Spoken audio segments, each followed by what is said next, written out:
आरोप इस बात के लग रहे हैं कि भारतीय जनता पार्टी मध्य प्रदेश, राजस्थान, छत्तीसगढ़, मिजोरम और तेलंगाना के जो चुनाव हो रहे हैं उसमें दूसरों की टूट का फायदा उठा रही है। मेरी सबको राम राम। राजनीति में है और राजनीति की जाती है सत्ता में आने के लिए।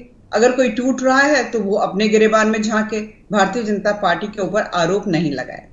अभी मैं सुरेंद्र जी को सुन रही थी, सुरेंद्र जी ने बहुत बड़ी बड़ी बातें करी और भारतीय जनता पार्टी के नेतृत्व को, एनडीए को खूब नीचा दिखाने का प्रयास किया।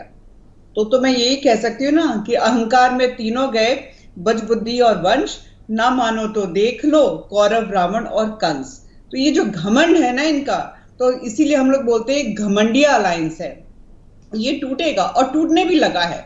अभी अखिलेश यादव जी के बयान आपने सुने होंगे। अखिलेश यादव जी का जो राजनीतिक दल है उत्तर प्रदेश में बड़ा राजनीतिक दल है, और जिस प्रकार से उनका अपमान मध्य प्रदेश के नेताओं ने किया और राहुल गांधी जी बिल्कुल चुप होकर बैठे रहे, कोई प्रेस कॉन्फ्रेंस कर उन्होंने माफी नहीं मांगी। इससे स्पष्ट होता है कि अखिलेश यादव जी, मुझे हैरानी कि आप अखिलेश यादव की बेइज्जती के लिए इतनी कंसर्न है। नहीं भैया, आप ये बता दीजिए मैंने कुछ गलत नहीं, आपने कुछ गलत नहीं कहा, बट लेकिन जो कंसर्न आपका है वो बड़ा हैरानी वाला है। पार्टी सच्चाई के लिए जाना जाती है। नहीं, भारतीय जनता पार्टी सच्चाई के लिए जानी जाती है।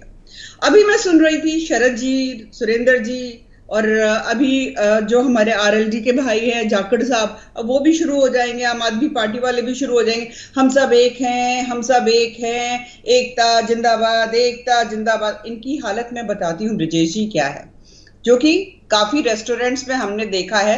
मैं 5 स्टार्स की बात नहीं कर रही हूँ, आम रेस्टोरेंट्स में कई बार क्या होता है, मंडी में जाते हैं और जो बासी, थोड़े सड़े गले, जिनका कोई काम नहीं, वो सब्जियां उठाते हैं और मिक्स्ड वेजिटेबल बनाकर आप अपने लोगों को, जो भी उनके रेस्टोरेंट में आते हैं, परोस देते हैं और उससे उन लोगों का पेट खराब होता है। तो ये जो सड़ा गला अलायंस है, ये सोच रहे हैं कि भारत की जनता को ये परोसेंगे। अभी तो आप बड़ा हाई लेवल की रिस्पेक्ट अखिलेश यादव के लिए कर रही थी, अब आप उनकी पार्टी को सड़ा गला सब्जी कह रही हैं। रिसेंटली आपने प्रेस किया, अचानक से दारा सिंह जी और ओम प्रकाश राजभर याद आ गए। शरद जी, पहला राउंड है, नो इंटरप्शन प्लीज, आप नोट कर लें, अपनी बारी में जवाब दें। अभी तो आप हाई लेवल की रिस्पेक्ट दे रही थी मैडम, और अब आप कह रही हैं कि सड़ी गली सब्जी हैं ये लोग। नहीं, इनका मैं व्यक्तिगत रूप से बिल्कुल सम्मान करती हूँ, है ना, और राजनीतिक तौर पे मैं जानती हूँ कि ये लोग सड़े गले लोग हैं। तभी उत्तर प्रदेश की जनता ने इनको, समाजवादी पार्टी को, लगातार आईना दिखाया है। कांग्रेस भाषा ठीक करा ली, एक नई चीज और उत्तर प्रदेश में चालू है, आपको पता ही होगा ब्रजेश जी, आपकी आवाज कट कट के आ रही है। आप बोले, मैं सुन रहा हूँ आपको, कंटिन्यू करें, आपकी आवाज आ रही है। ये कांग्रेस वालों ने उत्तर प्रदेश में समाजवादी पार्टी को नीचा दिखाने के लिए एक चीज और शुरू की हुई है। वो ये शुरू की हुई है, मुसलमान तो सारा का सारा कांग्रेस को वोट कर रहा है। अलायंस की बात नहीं हो रही है, मुसलमान सारा का सारा। मैडम, आप समाजवादी पार्टी की इज्जत को लेकर क्यों इतनी फिक्रमंद हैं? अरे मैं इनकी सच्चाई बता रही हूँ, जो हम सब एक का नारा लगा रहे हैं। दूसरी तरफ अखिलेश यादव जी ने 65 से ज्यादा सीटों पे अपने प्रभारी नियुक्त कर दिए हैं। ये कौन सी एकता की बात कर रहे हैं? मायावती जी एक महिला है, दलित नेता है, किस प्रकार से उनको बदनाम करने का प्रयास किया जा रहा है। तो अपने आप को ये लोग कहते हैं कि हम जो है, जो कांग्रेस पार्टी एंड ऑल है, कहते नहीं, हम तो महिलाओं का सम्मान करते हैं, दलितों का सम्मान करते हैं, पिछड़ों का सम्मान करते हैं। ऐसे सम्मान होता है क्या?